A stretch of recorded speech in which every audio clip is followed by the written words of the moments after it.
How you doing?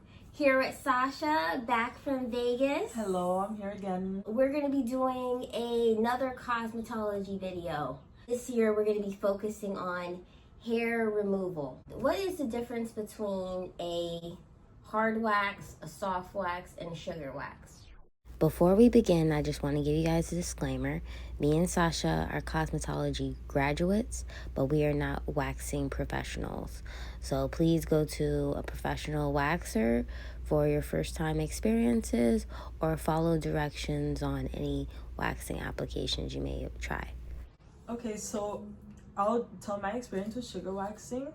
That one is more like, it's a lot softer on the skin, in my opinion, in my experience, and it kind of like exfoliates you at the same time. So once it's done, you don't really get any like, you know, bumps or any like ingrowns or anything, because the sugar itself kind of goes into your pores and like rips the hair out.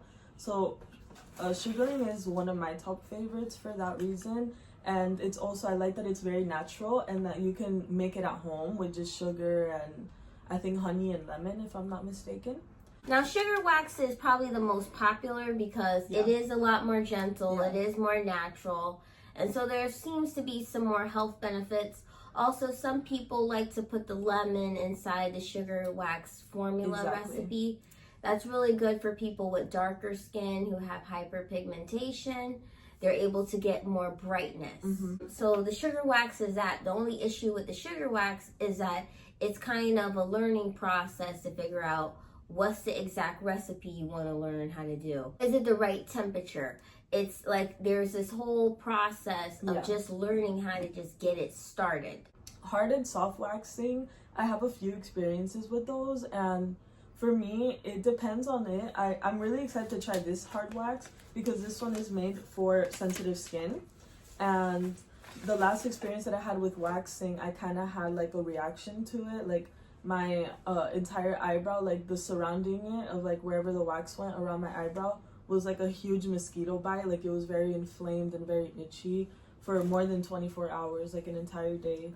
And so ever since, I've only ever done like the wax again on my mustache, and I see that on there it doesn't really have that reaction. I did go to a different salon, so maybe that's why. I think some salonists tend to use like the most commercial brands, and I think sometimes it's good to invest your money in something that you know is good for you, and you know what's going into your body, into your skin is super important, because everyone's skin reacts differently, and not everyone's skin reacts good to the most basic thing that's on the market. Do your research on what kind of skin type that you have, so you're able to fully get the best wax experience, because if not, then a lot of people tend to get allergic reactions, ingrowns, kind of that strawberry skin kind of like feel to it. And to avoid all those things, there's a lot of before and after care for it, but it's also focusing on trying to do the best research that you can for your skin type for the actual wax that you're going to be using. It's so important that you understand that when you're waxing, you have to have these different sticks because it's very important that you're not cross-contaminating. That's the main thing that's going to have you getting allergic reactions. Another thing that people do is when they get their waxing, they're not doing patch tests.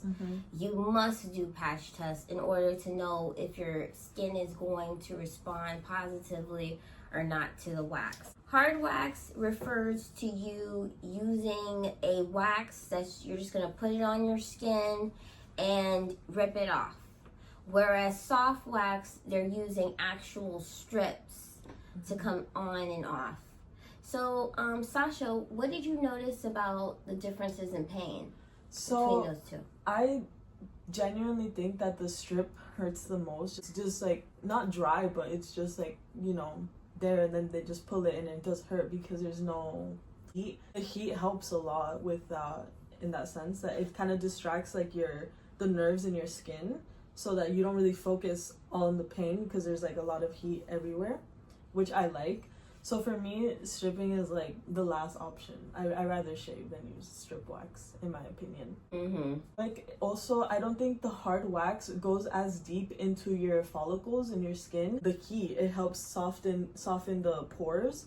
to go really deep in there. But the wax strips, it just goes straight on the top layer, and so it grows faster. The hair grows back like faster than normal wax would, I would say. So that's kind of my viewpoint on it. So I wanted to clear a few things up just in case it was a little confusing what we were talking about. Yes, soft wax does also use heat, especially if you're going to a professional salon. They are going to use a wax warmer to melt the soft wax. So in particular, me and Sasha are discussing the wax strips that you can buy at any convenience store where the wax is already on top of the strip. Those strips, you don't need a wax warmer, but they do hurt because there's no heat to distract you from the pain. I've only done waxing about 2-3 times, and I did it while I was in school. One thing I did notice about the strips is that it's kind of a pain in the butt to make sure that the strip is the correct size for the area that you're waxing. So that was a big reason why I was preferring to use the hard wax, because it's so much easier not to have to think about cutting the strips. Yeah, and sizing it. Yeah, exactly. And sometimes you run out of paper. Yay!